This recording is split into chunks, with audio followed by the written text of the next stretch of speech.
kita akan mulai saat ini dalam kelas kita. Sekali lagi selamat pagi semuanya. Dan mari kita membuka Alkitab kita di dalam Wahyu pasal 8 hari ini. Wahyu pasal 8, kita akan lihat ayat 1 sampai dengan ayatnya yang ke-13. Ya. Kalau sudah dapat, kita akan baca jadi berganti sebelum kita masuk dalam pembahasan kita. Saya akan mulai. Demikian Wahyu 8 ayat 1. Ini sudah di-onin ya.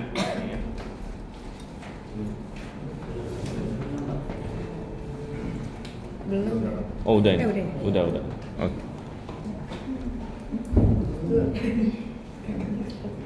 Oke, demikian firman Tuhan. Saya akan mulai.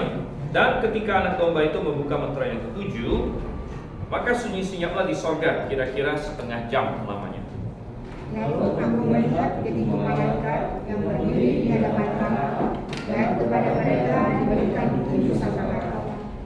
Maka datanglah seorang malaikat lain, dan ia pergi berdiri dekat mezbah dengan sebuah pedupaan emas, dan kepadanya diberikan banyak kemenyan untuk dipersembahkannya bersama-sama dengan doa semua orang kudus di atas mezbah emas di hadapan tahta itu. Maka naiklah asap kemenyan bersama-sama dengan doa orang-orang kudus itu dari tangan malaikat itu di hadapan Allah. Lalu malaikat itu mengambil pedupaan itu, mengisinya dengan api dari mezbah dan melemparkannya ke bumi. Maka meledaklah bunyi gunung disertai halilintar dan gempa bumi. Oke, ayat 6. Dan ketiga malaikat yang memegang ketujuh sangkakala itu bersiap-siap untuk meniup sangkakala. Lalu malaikat yang pertama meniup sangkakalanya, dan terjadilah hujan es dan api bercampur darah, dan semuanya itu dilemparkan ke bumi. Maka terbakarlah sepertiga dari bumi dan sepertiga dari pohon-pohon, dan hanguslah seluruh rumput-rumputan hijau. Lalu malaikat yang kedua meniup sangkakalanya, dan ada sesuatu seperti gunung besar yang menyala-nyala oleh api dilemparkan ke dalam laut, dan sepertiga dari laut itu menjadi darah. Dan matilah sepertiga dari segala makhluk yang bernyawa di dalam laut, dan binasalah sepertiga dari semua kapal.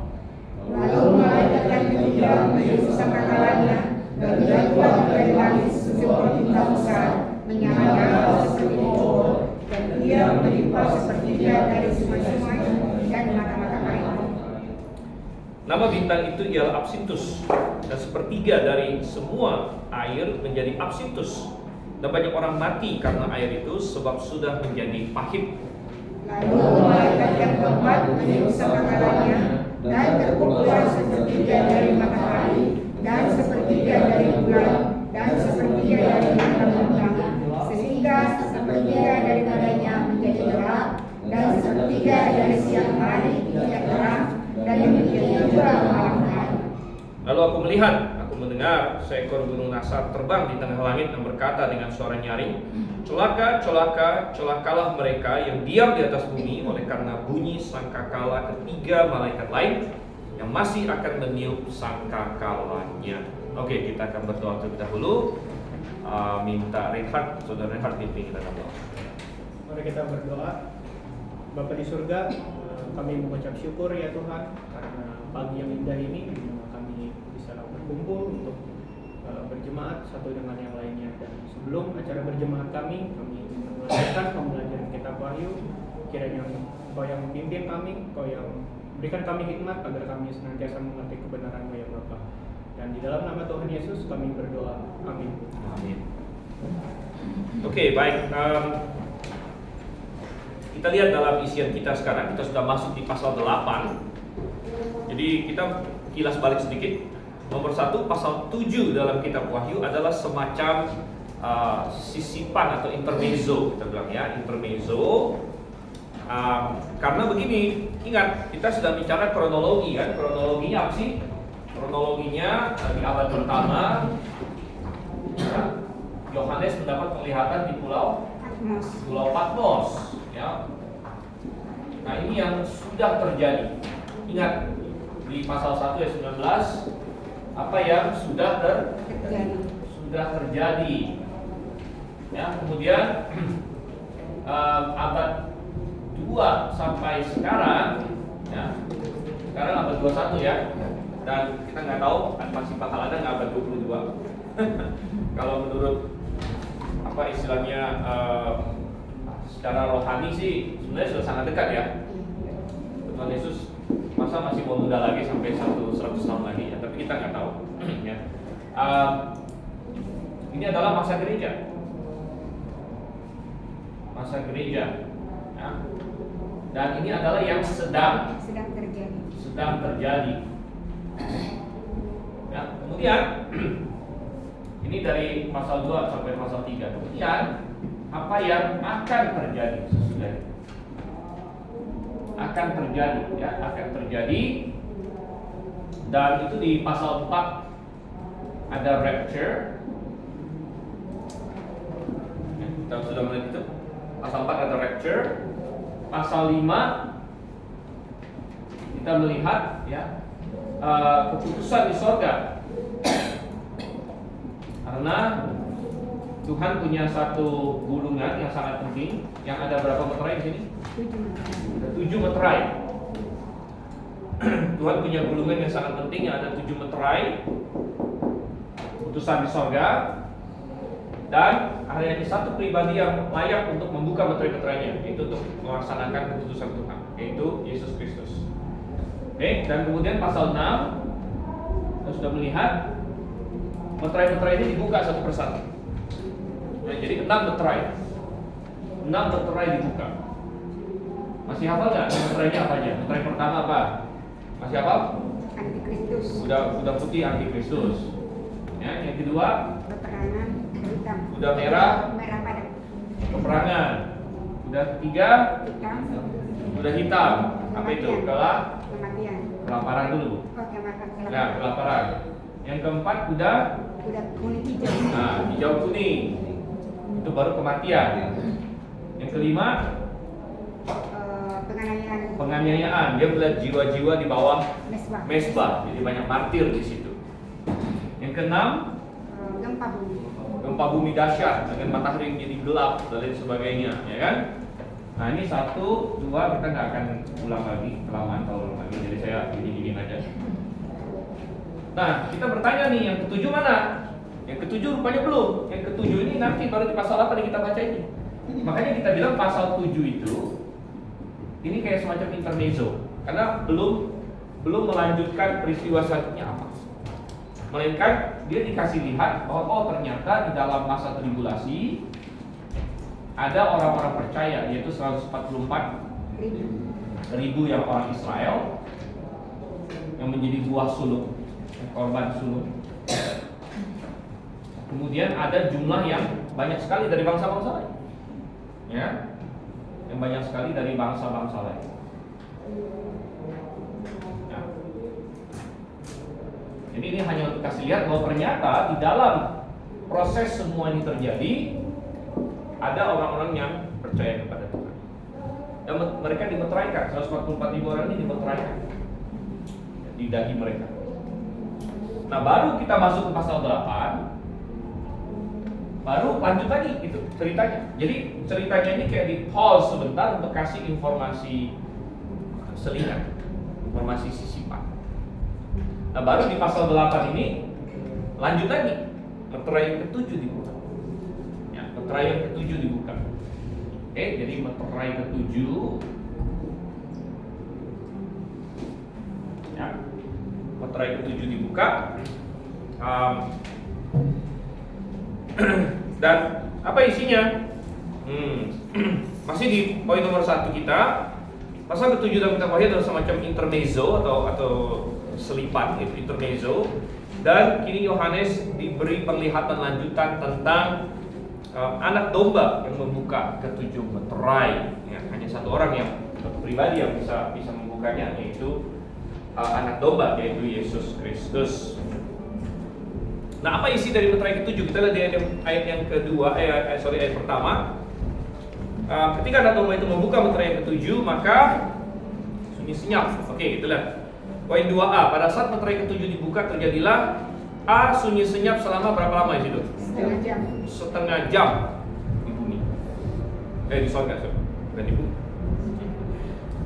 Di sorga, ya. Dan ini sangat menarik sekali gitu. Di sorga sunyi senyap selama setengah jam. Ada banyak hal yang bisa kita tanya di sini, banyak hal yang kita tidak tahu, ada beberapa hal yang kita bisa tahu juga. Kita sering bertanya, misalnya, apakah setengah jam di sorga sama dengan setengah jam di bumi, gitu kan? Maksudnya, apakah pergerakan waktu sama nggak sih, gitu kan? Di sorga dengan di bumi ini? Nah, sepertinya sih sama, begitu. Ya kita nggak tahu ya. Kemudian apa maksudnya jadi sunyi senyap? Jadi kalau kita bandingkan dengan ayat sebelumnya, misalnya kita lihat di pasal 4 ayat yang ke-8, ya, pasal 4 ayat yang ke-8 dari Wahyu dikatakan di situ, dan keempat makhluk itu masing-masing bersayap enam sekelilingnya dan di sebelah dalamnya penuh dengan mata, dan dengan tidak henti-hentinya mereka berseru siang dan malam, kudus, kudus, kudusan Tuhan Allah yang Maha Kuasa yang sudah ada dan yang ada dan yang akan datang. Jadi ini adalah salah satu pelayanan dari keempat malaikat yang kita di tempat makhluk itu kan. Mereka tidak henti-hentinya berseru kudus, kudus, kuduslah Tuhan Allah yang Maha Kuasa dan sebagainya. Dan mungkin ada puji-pujian yang lain lagi. Kalau kita baca terus, setiap kali mereka bernyanyi itu, para tua-tua juga melemparkan mahkota mereka dan sebagainya dan memuji Tuhan. Jadi sorga itu sebenarnya penuh dengan bunyi puji-pujian, gitu. Bunyi memuliakan Tuhan, bunyi penyembahan kepada Tuhan sebenarnya.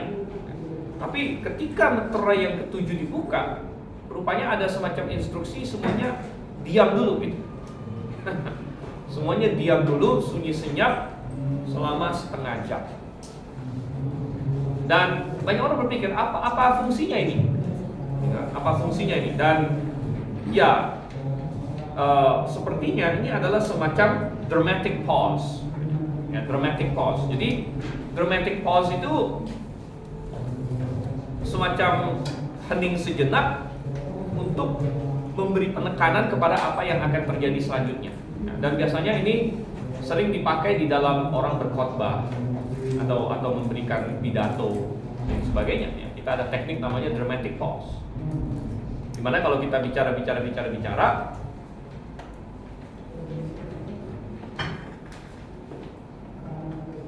Nah, kalian perhatikan kan? Karena saya berhenti sebentar tadi, gitu. Nah, itu namanya dramatic pause, gitu ya. Nah, jadi kita diam sejenak begitu untuk menarik perhatian orang pada apa yang akan terjadi selanjutnya atau apa yang akan dinyatakan selanjutnya.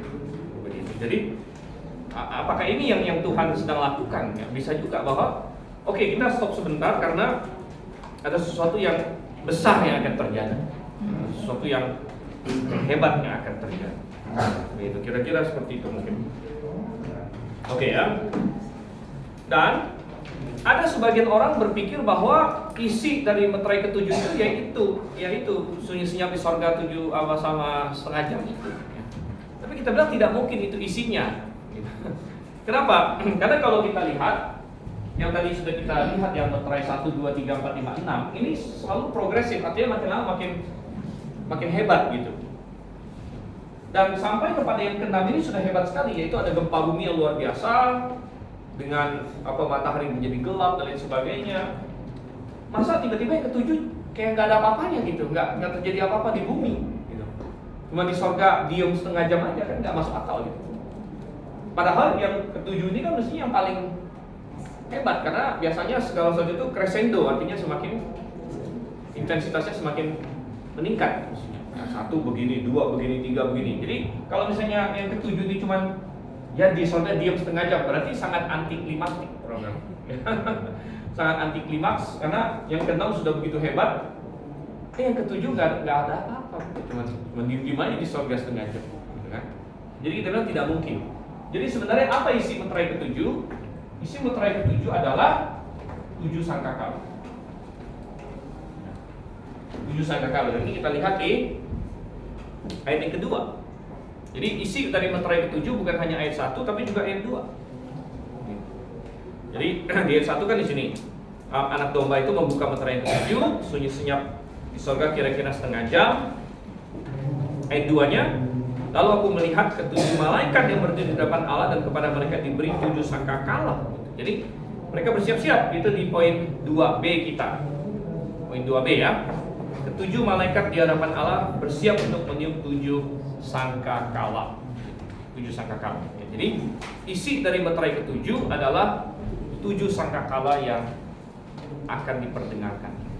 Ya. Setengah jam itu maksudnya mengukur setengah jam itu berdasarkan kurun waktu di bumi atau memang ada waktu di sini? Nah itu yang tadi kita bilang. Maksudnya Itu yang kita bilang. apakah perbedaan surga dengan bumi itu di luar waktu atau tidak? Ya ini yang kita tidak bisa tahu dengan pasti ya. Makanya tadi saya bilang kita tidak bisa tahu dengan pasti apakah setengah jam di sorga itu sama persis dengan apa? Setengah jam di bumi, gitu ya. Dari indikasinya sih sepertinya iya gitu. Ya. Berarti kita termasuk percaya bahwa surga itu di dalam ruang dan waktu. Belum tentu juga. Dalam waktu sih iya gitu. Ya, dalam waktu sih iya. Ya tentu di sorga ada waktu juga. Gitu. Ya. Karena ya buktinya di sini ada setengah jam gitu kan. Jadi ada waktu di sorga. Hanya saja apakah waktunya sama persis dengan, maksudnya ya sinkron nggak sih waktu di sorga dengan waktu di bumi ini gitu kan? Nah, itu kita tidak tahu gitu. Kita tidak tahu. Tapi indikasinya sih sepertinya sama gitu. Indikasinya. Ya. Oke, lanjut lagi. Nah, 7 malaikat ini kan sudah siap-siap meniup 7 sangkakalanya, gitu ya. Tapi belum langsung ditiup. Poin nomor 3, sebelum program Allah ini berlanjut, pertama-tama doa orang-orang percaya diperhatikan. Ya. Doa orang-orang percaya diperhatikan. Oke, dan itu ada di ayat 3.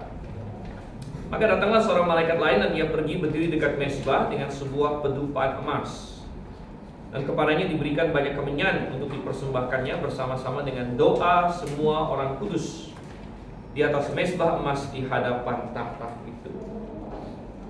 Ya, jadi perhatikan di situ diberikan banyak kemenyan untuk dipersembahkannya bersama dengan doa semua orang kudus. Ya. Jadi kemenyan adalah gambaran doa. Kemenyan adalah gambaran doa. Dan ini sudah ada di Mazmur, di Perjanjian Lama juga. Coba kita lihat Mazmur 141. Mazmur 141 ayatnya yang kedua. Dan dikatakan di situ, pemazmur berkata begini, biarlah doaku adalah bagimu seperti persembahan ukupan. Persembahan ukupan itu ya persembahan kemenyan itu. Ya. Jadi dan doa ini maksudnya ternyata benar secara literal. Artinya di sorga di situ ada mezbah, di mana ada kemenyan. Di sini, ya. Dan doa orang-orang percaya ya, naik ya, seperti kemenyan. Ya. Nah, peran malaikat di sini bukan sebagai perantara. Jadi kita harus sangat berhati-hati. Ya. Coba kita lihat ini Wahyu 8 ayat yang ketiga. Maka datanglah seorang malaikat lain. Jadi ada malaikat di situ. Dan ia pergi berdiri dekat mezbah dengan sebuah kedupan emas. Kepalanya diberikan banyak kemenyan untuk dipersembahkannya bersama-sama dengan doa semua orang kudus. Jadi peran malaikat di sini bukan sebagai perantara, tapi sebagai teman yang simpati, gitu ya. Teman yang simpati. Jadi kita tidak pernah disuruh untuk berdoa kepada malaikat supaya malaikat sampaikan kepada Tuhan. Tidak. Ada kita tidak pernah disuruh untuk doa kepada pribadi lain manapun juga yang lain. Tidak kepada misalnya Maria seperti yang banyak diajarkan oleh Katolik, ya, bahwa Maria bisa membantu kita supaya doa kita lebih cepat ditanggapi. Begitu. Nah, ini seperti pemikiran KKN di Indonesia, ya. Dia kenal orang dalam, gitu kan? Kenal orang dalam. Gitu. Dia pikir, oh Maria ini kan ibu Yesus. Jadi kalau mau lewat Yesus susah, ngantrinya panjang. Jadi lewat Maria. Tapi yang saya heran adalah kalau orang Katolik berpikir begitu, jadi semua rame-rame doa ke Maria, lebih banyak yang doa ke Maria, jadi jalur Yesus mestinya lebih kosong, gitu kan? Ini kan, tapi pemikiran ini kan aneh, gitu. Jadi udah salah pemikirannya dari awal. Dan Tuhan Yesus ini kan dia maha kuasa, maha tahu, gitu. Nggak ada pakai ngantri-ngantrian. Kalau doa kita harus ngantri sama Tuhan seperti kita nelfon customer service bank, udah repot kita. Itu salah satu hal yang paling menyebalkan kalau nelfon customer service bank, gitu kan? Udah mesti mencet sana mencet sini, gitu kan? Tekan ini tekan itu, habis itu masih ini, oh petugas kami masih melayani orang lain, tunggu sebentar, gitu kan? Kita nggak tahu dia tunggu berapa lama di situ, ya. Nah, tapi tentu doa dengan Tuhan tidak seperti itu. Dan peran malaikat di sini sekali lagi bukan sebagai perantara, karena perantara dikatakan hanya ada satu Timotius dikatakan, yaitu Yesus Kristus. Nah, jadi peran malaikat di sini hanyalah sebagai teman yang bersimpati, gitu ya. Teman yang bersimpati terhadap doa-doa kita. Jadi ketika kita berdoa, kita tahu bahwa ada malaikat-malaikat yang turut bersimpati dengan doa kita. Gitu, ya. Jadi ini adalah hal yang sangat menguatkan di sini ya. Dan dalam isian kita, doa orang percaya menyenangkan Tuhan. Ya, jadi digambarkan seperti bau kemenyan, jadi bau yang harum. Gitu, ya. Doa kita menyenangkan bagi Tuhan. Karena itu Tuhan ingin kita banyak-banyak berdoa.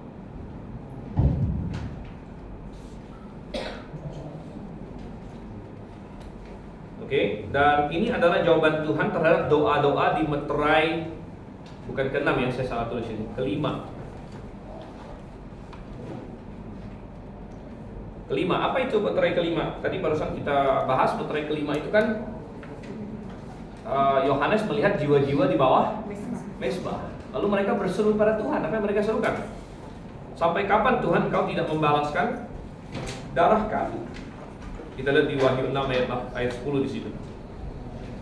Wahyu 6 ayat 10.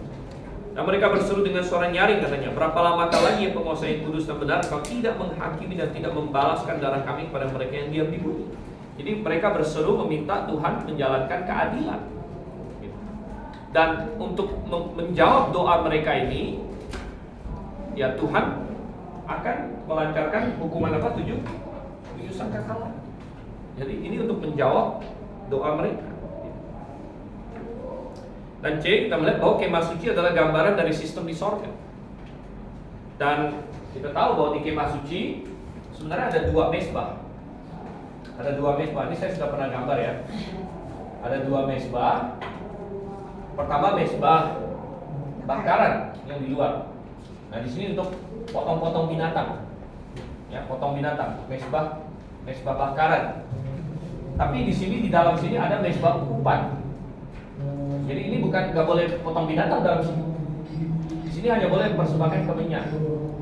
Tapi inilah yang paling dekat dengan tabut Tuhan, karena tabut Tuhan persis di sebelahnya. Dan mereka hanya dipisahkan oleh tirai.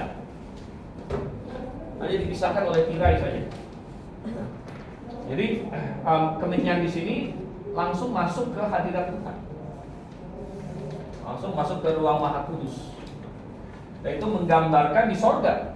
Jadi karena kemah ini dibuat sesuai dengan pola yang ada di sorga. Nah, di sorga ada mezbah juga yang bau kemenyannya langsung kepada Tuhan beserta dengan doa orang-orang kudus. Ya.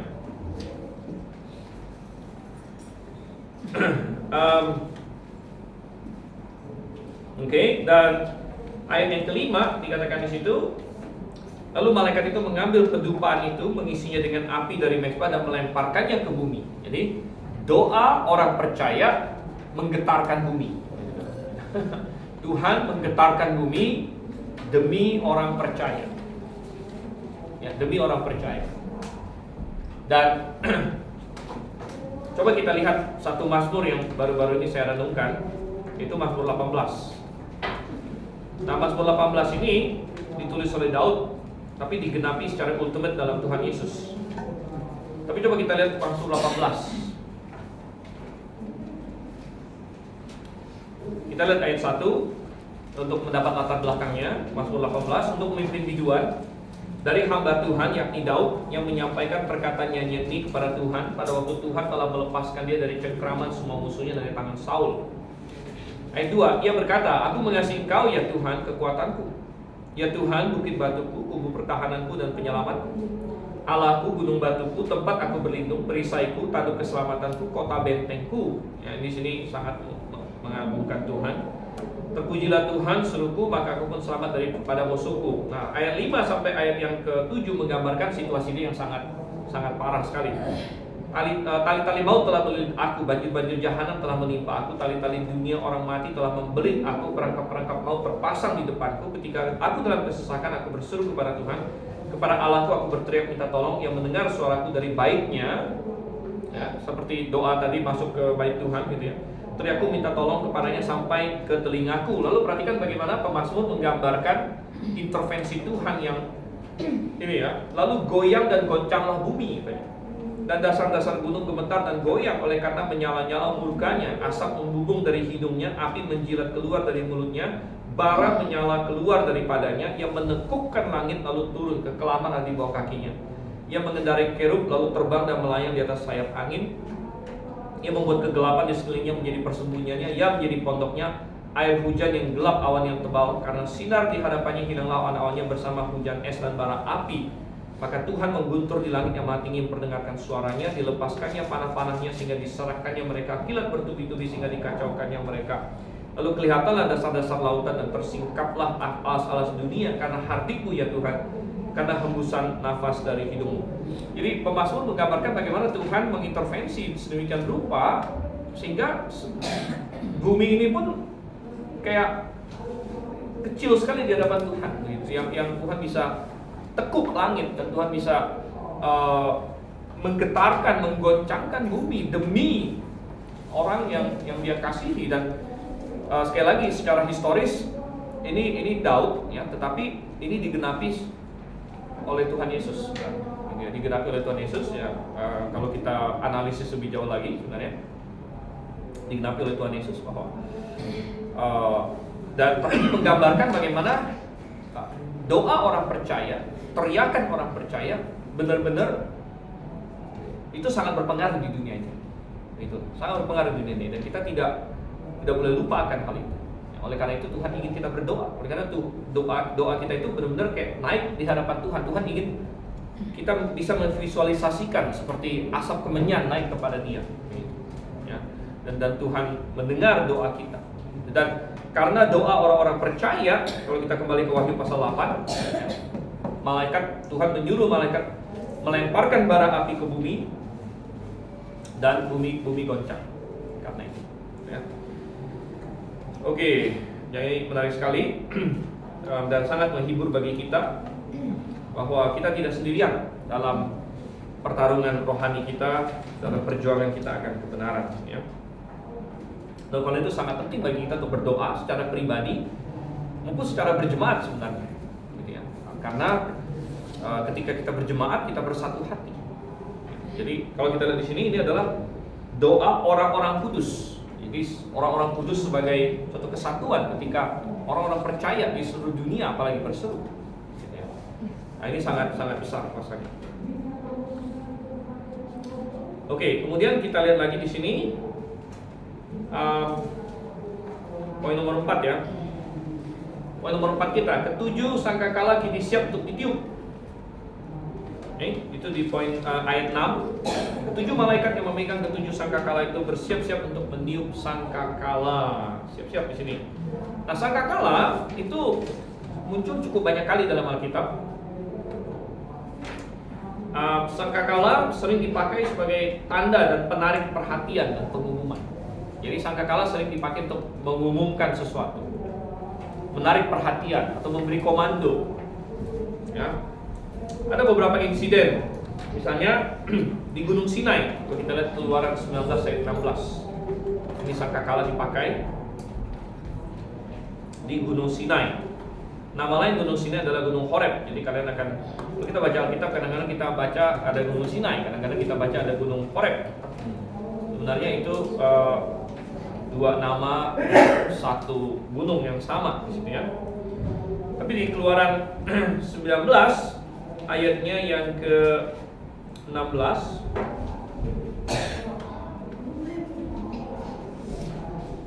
waktu Tuhan mau menampakkan diri kepada orang Israel di Gunung Sinai. Katakan, dan terjadilah pada hari ketiga, pada waktu terbit fajar, ada guru dan kilat dan awan padat di atas gunung, dan bunyi sangkakala yang sangat keras, sehingga gemetarlah seluruh bangsa yang ada di perkemahan. Ya. Baru ayat 17, lalu Musa membawa bangsa itu keluar dari perkemahan untuk menjumpai Allah, dan berdirilah mereka pada kaki gunung. Ya. Jadi ini bunyi sangkakala yang sangat keras ini memberikan semacam pengumuman bahwa Tuhan akan datang, dan orang Israel disuruh, ya, mereka sudah bersiap-siap selama 3 hari, disuruh membasuh diri 3 hari, nggak boleh kena yang najis dan sebagainya. Lalu pada hari ketiga ada bunyi sangkakala dan Tuhan turun. Jadi bunyi sangkakala menggambarkan, ya maksudnya itu suatu komando, suatu pertanda gitu, ya, pertanda. Oke, kemudian ada banyak ya penggunaan sangkakala. Coba kita lihat di dalam Yosua juga misalnya. Yosua pasal 6.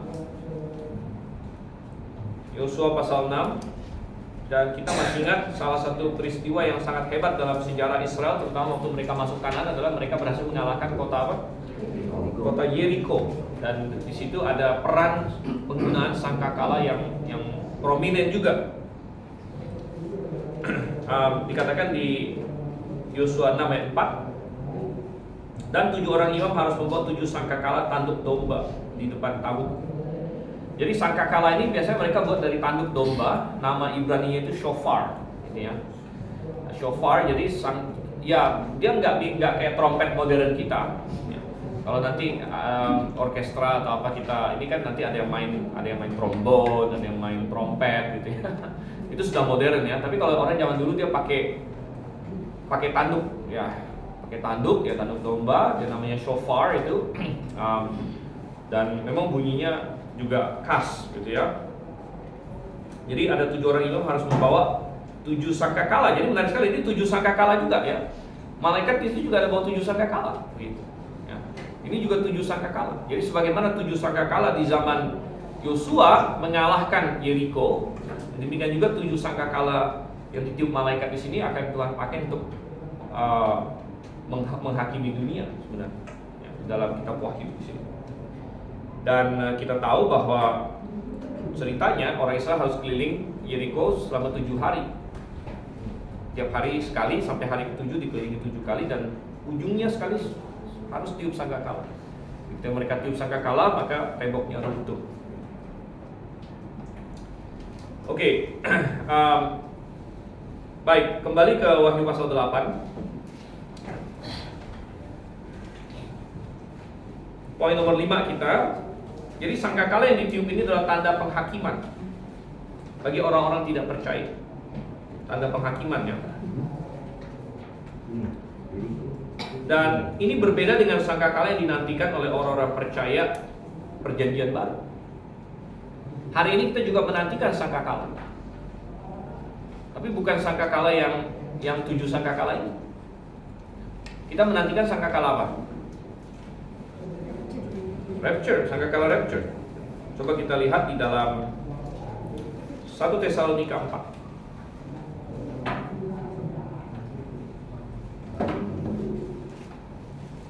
Oke. 1 Tesalonika 4 ayatnya yang ke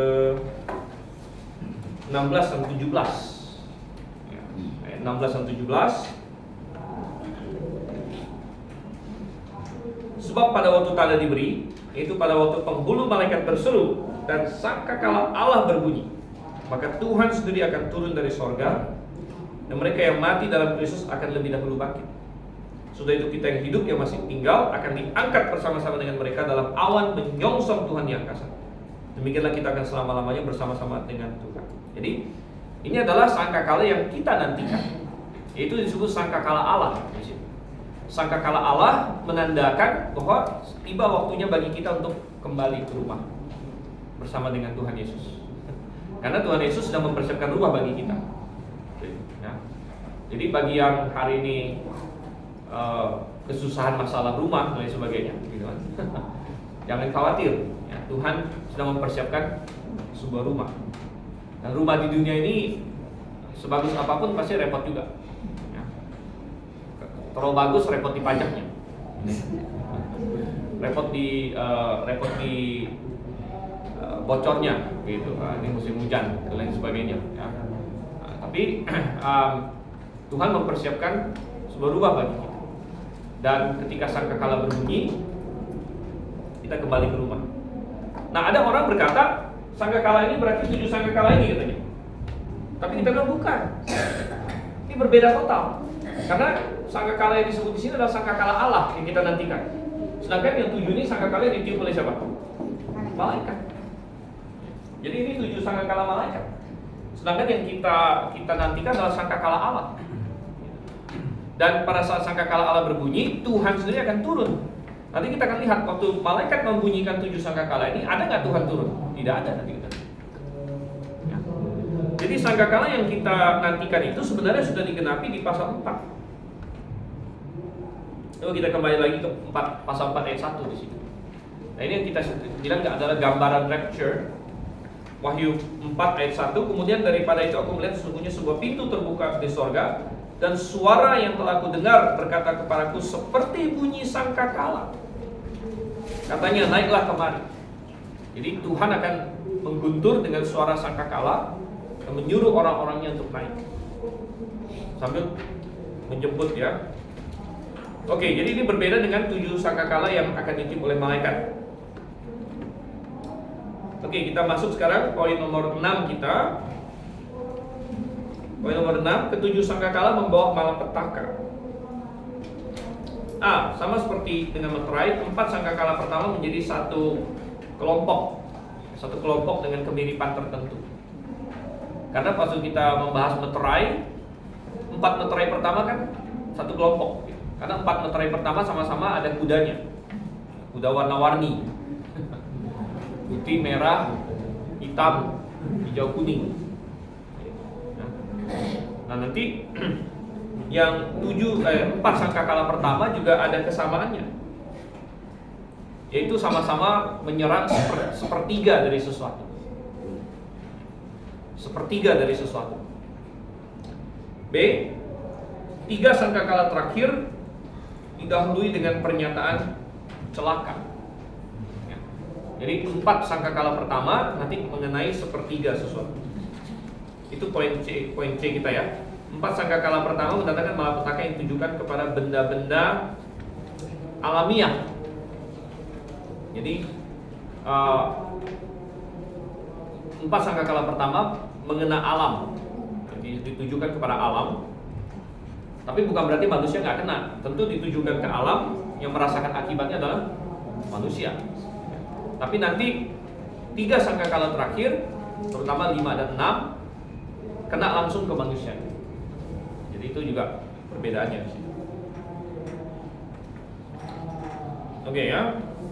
Jadi rapture itu meterai 6 apa 7? Rapture itu sebelum meterai, Pak. Pak? Sebelum meterai. Di sini udah rapture nih.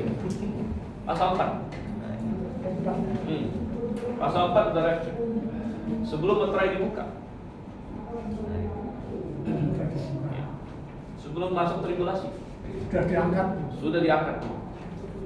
Nanti waktu dihancurkan meterai 7 kita nggak ada. Sudah nggak ada. Ya. Mestinya sudah nggak ada. Kalau kita percaya pada Tuhan Yesus. Gitu ya. Oke, jadi kita harus paham. Karena setelah rapture baru masuk tribulasi, baru masuk semua ini. Itu setengah jam itu dalam arti harafiah apa nubuatan? Ya harafiah. Ya. Harafiah dan nubuatan. Nubuatan itu kan berarti di masa depan. Dan harafiah gitu. Karena nubuatan itu harafiah. Misalnya 30 menit itu. Ya benar. Iya apa? Bisa. Ya, dua-duanya apa yang kita bilang tadi. Setengah jam di sorga, kan Setengah surga. di sorga. Cuman apakah yang di sorga sama dengan di bumi? Sepertinya iya, gitu. Kita bilang. Walaupun kita tidak bisa pastikan ya. Sepertinya iya. Jadi hanya karena sesuatu itu nubuat, bukan berarti lalu tidak harafiah. Misalnya di perjanjian lama ada nubuat Yesus akan dijual dengan 30 keping perak. Itu kan kalau di terus itu 1 jam cuma dengan tahun. Oh bukan. Tahun. 1 hari 1000 hari, 1000 tahun. 1 hari bagi Tuhan itu seperti 1000 tahun. Ya 1000 tahun adalah seperti 1 hari bagi Jadi Tuhan. kalau di kan setengah jam. Ya nggak bisa begitu caranya Pak. Itu bukan untuk konversi seperti itu.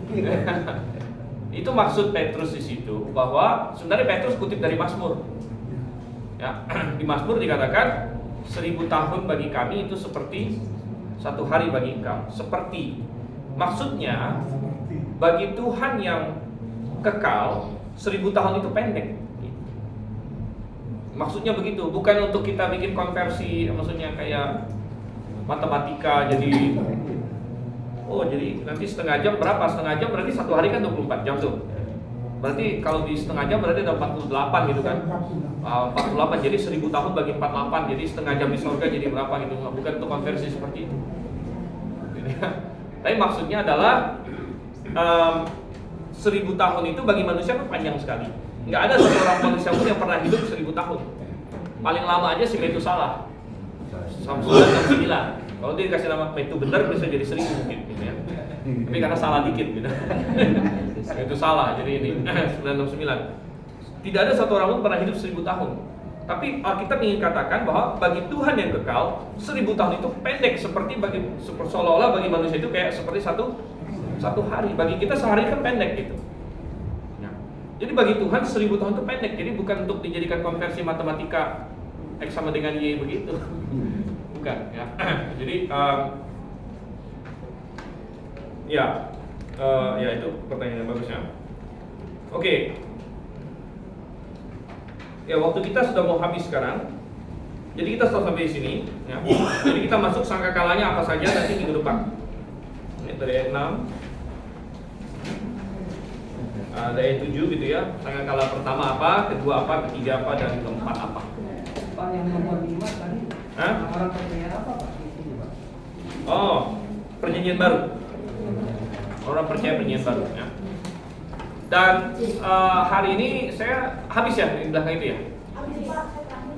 Oh ya. Ada yang belum dapat? Hah? Di fotokopi aja. Oke. Saya sengaja hari ini untuk bikin seperti ini mau input dari kalian juga karena ada yang minta katanya kalau di yang biasa itu di bolak-balik itu jadi kayak nggak ada tempat buat tulis katanya. Lebih enak begini atau enggak? Hah? Lebih enak begini ya? Jadi begini terus ya? Ya udah. Begini terus saja. Oke. Kita bersatu dalam doa. Dalam doa ya. Pak Andi, ini kita dalam doa, silakan Pak Andi. Tuhan Yesus, terima kasih kesempatan pada pagi hari ini kami bisa mendengar kepada firman. Biar kami mengingatnya, kami mengikutinya dalam hidup kami. Terima kasih Tuhan, biar kau memberkati Pak Simon yang sudah mengajar kami untuk memakai budi dasar. Terima kasih Tuhan, hanya di dalam nama Tuhan Yesus Kristus kami berdoa. Amin. Amin. Oke.